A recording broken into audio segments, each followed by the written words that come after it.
Kingdom Death Monster, one of my all-time favorite games. And as soon as I cracked it open and saw all those weapons on the sprue, all the armor, I knew I wanted to somehow utilize them all. And the answer for me was to magnetize them. So these are my starting survivors, and if you played Kingdom Death Monster before, you know exactly what that means. They're the survivors you start the game with. So eventually a survivor will be able to craft some gear. So let's say, for example, this young lady here had enough stuff that she wanted to craft some headgear. So this is the magnetized version, and I would just swap her head out for the new piece of headgear.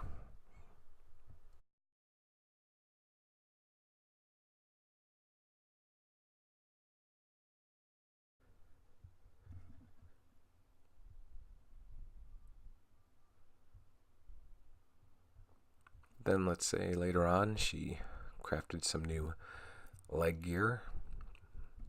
Same thing applies, just swap it out for the new piece of leg armor. I thought about going crazy and doing the shoulders and legs, but I wanted to play the game sooner or later, and that just would have taken way too long. So new piece for her upper body. Take the weapons that were attached to the old piece and the head and just snap them into place.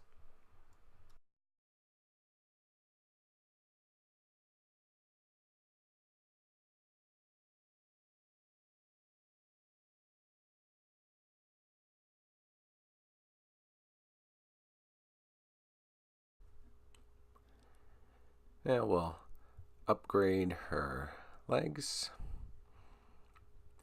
Almost got a full armor set now.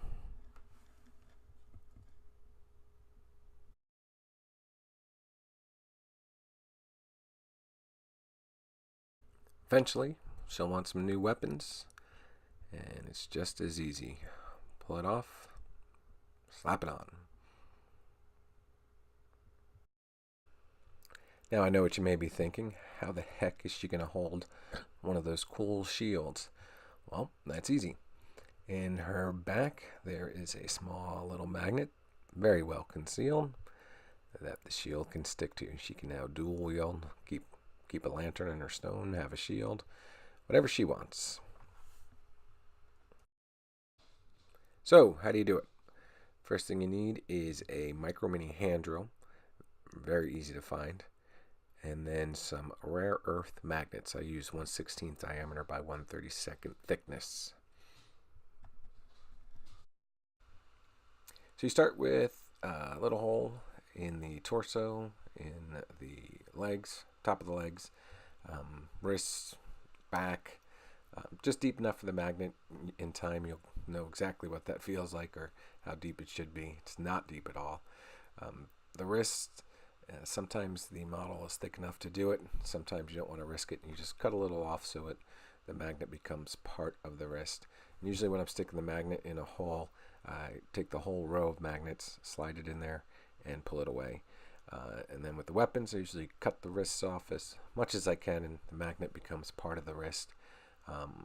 You do want to make sure you get the polarization right on all your models, so that way any weapon can work with any model. The head was the hard part for me at first.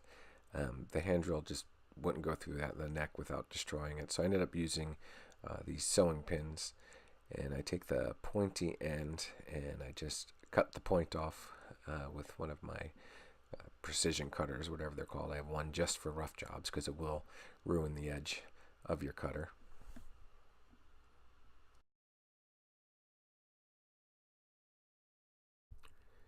Then I take one of these drill bits here, very fine, and attach it to my Dremel and go ahead and drill into the neck just long enough to get a portion of the pin in there. And then once that's all the way in, I put some crazy glue on the end of the pin and then put it in there and leave a little bit hanging out. That's one of the mistakes I made on my first head or two, was snipping that pin all the way down at the end, but they definitely hold better if there's a little showing. As you can see, all the magnets stay right in place just fine.